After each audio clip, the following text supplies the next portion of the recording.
I love classic adventure games. I'm a huge fan of classic adventure games, and I was a huge fan of the old Sierra Online adventure games, like King Quest and Manhunt. I mean, I've talked about them before, Police Quest, that kind of stuff.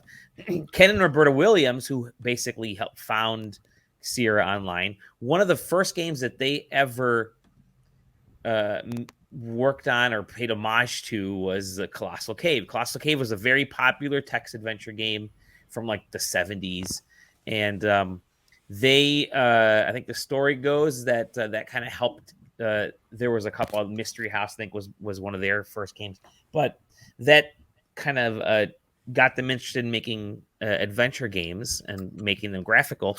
So their passion project over the last 2 years, I think they formed a company in 2020, a game dev studio in 2020. In 2021, they really kind of kicked off working on this thing, Colossal Cave, and basically remaking it for the modern era. And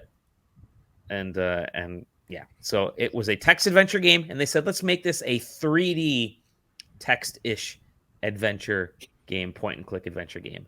And again, I love adventure games. This doesn't hold up. I was about to say, I can go ahead and tell that. In that, what made the original text adventure game awesome was that, or so intriguing, was that you felt like there was so much that you could do in a world, like so many questions you can ask. Like you felt like there was an infinite amount of things you could do, and a lot of that was up to your imagination. Like, I'm reading that the cave is dark, and I have a lamp. It removes the grand mystery that your when you imagination see can it, create. Exactly. And when you see it, there is like minimal mystery. It's like, oh, okay, yeah, there's the pirate that I remember from the original text adventure, but now it's just a pirate dude, and here's and it's just I do like that there's like this mapping system in there that kind of builds this map as you're going along, and they did try to make it sort of infinitely replayable, but visually it's not great. So you're looking at the Switch version right now. I bring the Switch version up because it's like, wow, the Switch version, it's very basic looking for even a Switch game, right? It's like, I wonder why you would act that shit.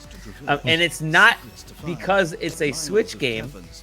It's because, and I'm going to share this other screen now. Here is a game on the Meta Quest 2. Oh my God. This was designed as a VR game that was ported to everything, and it's like, they really kind of focus on it as a VR game. I kind of want to get it now just to watch that dwarf poorly throw a knife at me in VR. Yeah. Do it. Get the VR version. It doesn't look great. I mean, I knew what they were trying to do. There you go. They're focusing on this thing as a VR game. It doesn't translate into a non-VR game, and it takes away the mystery of, like you said, Taylor, it takes away a lot of the mystery of it. Makes more cool sense stuff as a VR game, I guess, than like a weird standalone thing, but it doesn't mean it makes any sense at all. It just makes more sense. Now granted, it's still Colossal Cave from back then. It's like, okay, I mean, I kind of you kind of put some visual aspect of those things back from back of the day. But yeah, there's this Cobra again. But the thing just sitting there waiting for you as you're going through your items to figure out what to throw at it. How are you gonna? And then there's like, how do you feed the dragon that's blocking your path? How do you avoid this guy? By the way, the dude's gonna throw an axe at you. Doesn't matter. It doesn't hit you. He just throws it at you. It's like really weird. It's just his idle animation. It's just his idle animation, and he just poof disappears. I don't know. Hey, there are a lot of 3D adventure games out there. Ew. And this one's different. This is the high end version. There's the dragon. I walked right up to the dragon. It just stared at me. It's like, would you like to feed the dragon? I'm like, why hasn't it killed me yet? Dragons usually kill us, right? So Yeah, I mean, if you really want to Yeah. re-experience this original game, I guess. But for me, I'm just like, you could go. There's just.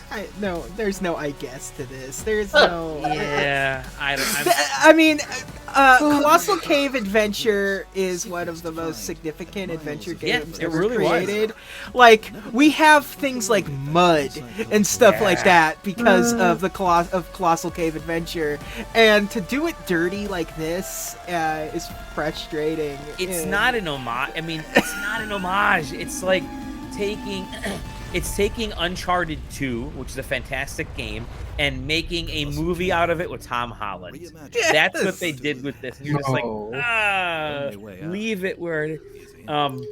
Was this made by an AI or text adventure? I love that I love when they just select the magic wand and just have just flops to the ground. The text adventure games are fantastic because we would huddle around a computer and it's a try this. Okay, try this. Yeah.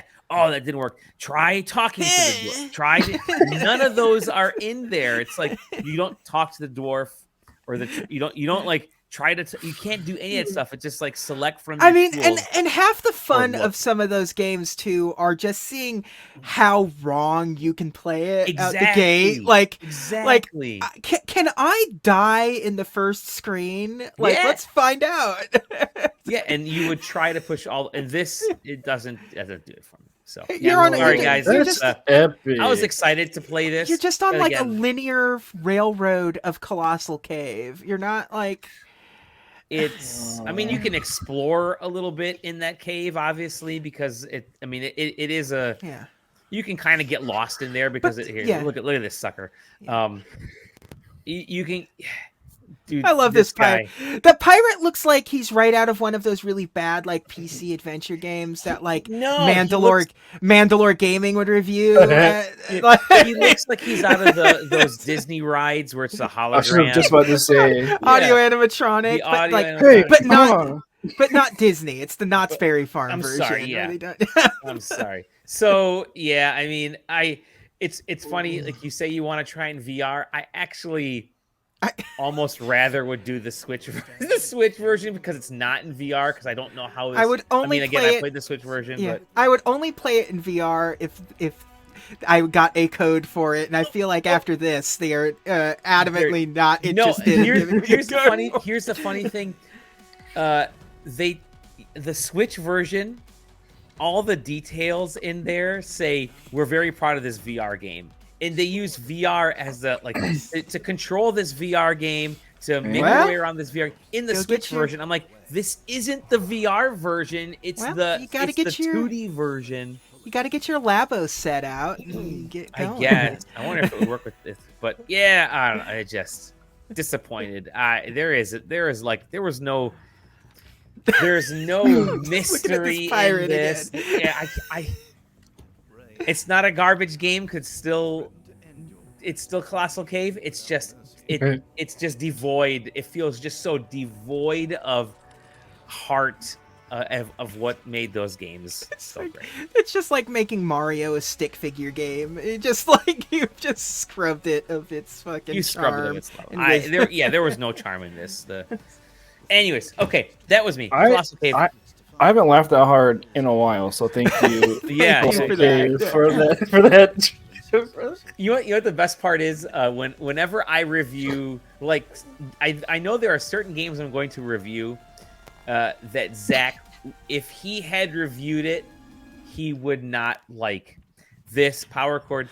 And it's great because with Zach, the great thing about Zach is always your response, which is, I would not have been this nice. Yeah. You were like I approach it a little bit differently, but I'm not being nice. I'm just literally saying I have no joy in my soul when I play this game.